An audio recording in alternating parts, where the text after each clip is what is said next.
Well, everyone, it's time for us to go and take a look at the iPhone XR and see how this particular phone holds up in 2024. Now, personally for me, I love this phone a lot. I think it's still worth buying for sure, but it's funny because this phone, it kind of ended up being one of the older supported phones on iOS to now being the oldest supported iPhone on iOS 17. And I'm going to be curious to see how this phone ages. I'm going to be kind of guessing that this phone is probably going to be getting iOS 18. Could be totally wrong, but let's see if this phone's still worth buying in 2024. Now, if you want to pick up some phones I would recommend 100% worth buying, links will be down in the description. You can get them from there and you can help support the channel at the same time. Now, starting off with the outside of the iPhone XR, on the front of this phone, you could kind of see that it still looks like a pretty decent looking iPhone. Like, it doesn't really look that bad or outdated. You're getting a 6.1 inch Retina IPS panel on the front. Now, with this type of display, it was a interesting choice from Apple at that moment back in 2018 when they made this. It was a lower resolution than the iPhone 8 Plus,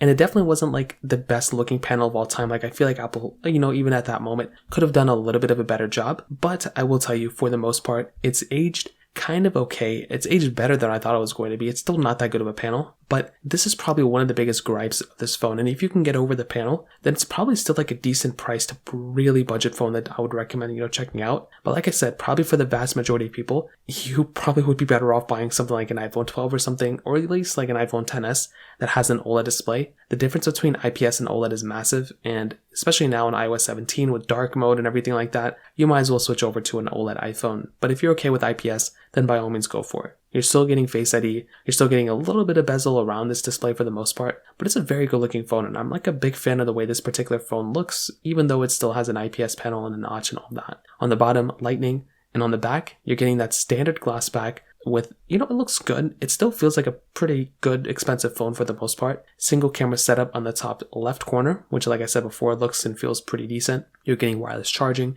IP certification, and it still feels and looks like a pretty good phone. When I compare this thing on the exterior against my iPhone 15s, I've said this before, I felt like my iPhone 15 is definitely probably one of the best built iPhones, the 15 Pros in particular, but I still like the feel of some of these older iPhones, like the XR with its curved sides and everything. It gives me kind of like an older feeling. Like, of course the 15s are so much better, but this thing actually doesn't feel cheap. It still feels pretty decent, and I think that's kind of an advantage when you're getting a phone like this, is that you kind of know what you're paying for. You're not paying $1,000 for this phone anymore. You're probably paying like $170 for this thing now. So that might be an advantage when you're buying a phone like this, especially if you don't plan on it, but if you break it or if something happens like that, you could still like kind of swing by with a different device and, not have to break the bank for it. So that kind of covers it up there. Now, in terms of the camera setup on this thing, on the backside, you're getting that single 12 megapixel wide angle lens, and it was actually not that bad of a camera.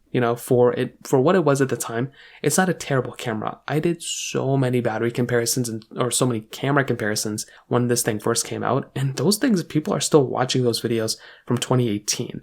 I made those camera comparisons in 2018 and people are still watching them, which is so funny because people are still probably planning on buying this phone. And the camera is one of those areas that was kind of controversial at that time, just like the display. And I will say that this camera, definitely not bad. It's not a terrible camera, but it definitely is missing a few things. One, you're missing out on basically all the advantages of having multiple camera lenses. So you're only getting that wide angle lens. You're not getting an ultra wide or telephoto lens. And you're only getting 4K at 60 on the back. You're not getting 4K at 60 on the front. You're getting 1080p at 60, which is nice, but no 4K at 60 on the front. And you're not getting like cinematic mode or any like really good quality features. And the lenses, I would say, like the lens quality really isn't that great either. Compared to the latest iPhones, you're really not going to be getting like that great of a camera on this thing anymore. But it's not a terrible camera. Like, if you're okay rocking somewhat of like an older device with an older camera and you know what you're getting, then by all means, this is not a bad option. But I would say the difference between an iPhone XR and an iPhone 11 camera was actually pretty large. Getting that dual camera setup with 4K at 60 on the front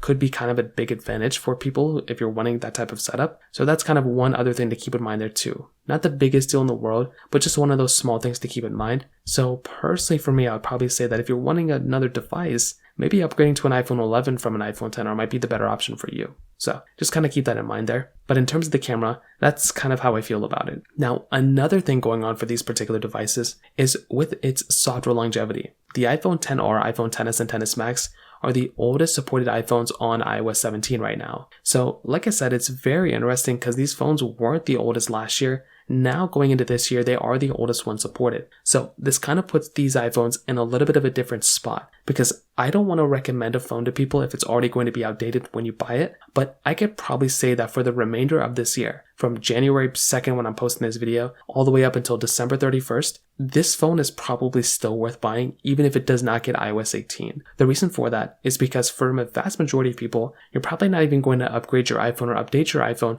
every day an update comes out. And I would say the average person probably waits at least like a couple weeks, maybe even a couple of months to install the next update. So if that's the case, if iOS 18 officially comes out in September, you'd probably still be okay if you're rocking iOS 17 in like December, from my opinion. So that's just one other thing to keep in mind there. So just kind of thinking about that from that perspective, you're probably going to be better off if you buy the latest iPhone. But if not, from a software perspective, I think you're still totally fine with an iPhone like this in this day and age. So just kind of keep that in mind there as well. Now, from a performance side of things, this type of device does have another kind of layout to it. So it has that Apple A12 Bionic chip inside of it with 3 gigabytes of RAM. Now, for my personal opinion, I think this phone's performance is still very decent for what you're getting. I would say the iPhone XS is better, but this phone honestly really isn't that bad of a performing device. And I think that's one of the more interesting aspects when you're buying a phone like this. Now, the thing with the iPhone, XR is that one, you're getting an older chipset and it doesn't have as much RAM as like the iPhone 15s.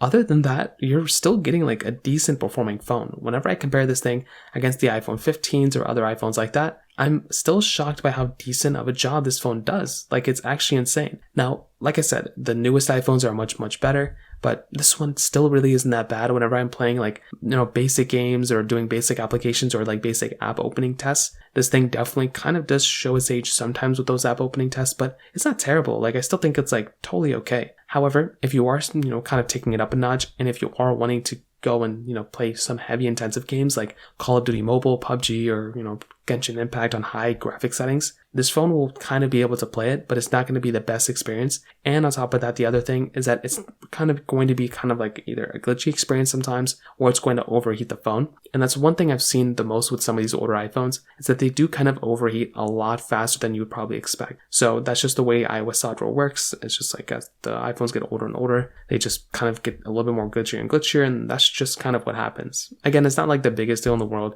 but it's one of those small, slight things to keep in mind there. So personally for me, I would probably recommend, from a performance side, they kind of just, if you want the best performing iPhone, go for the newer ones, but it's definitely not a thing you're going to be complaining about all the time, in my opinion. So to kind of sum it up, what I'll definitely tell you is I definitely do think the iPhone XR is probably one of, it's a decent budget phone for sure. I don't know if this would be the first iPhone I'd recommend people to buy, but it is the lowest supported iPhone I would recommend people to buy. So if you want to, I would say go for it. It's cheap. You can buy these things. You can buy 10 of them if you want to, and probably, at least buy 5 of them and not match the 15 Pro's price tag. But I think I'd rather have an iPhone 15 Pro than 5 iPhone XRs, but I think the XR is still a very decent iPhone for the price tag. But if you can, I would recommend spending a little tiny bit more money and buying a used iPhone 11. That might make a little bit more sense for me. So that kind of covers it up there. If you have any other thoughts or questions, let me know in the comment section below. Hit the like button, that will mean so much, but definitely hit that subscribe button. More importantly than everything else, I love every single one of you guys. Hopefully I'll catch you guys in the next video.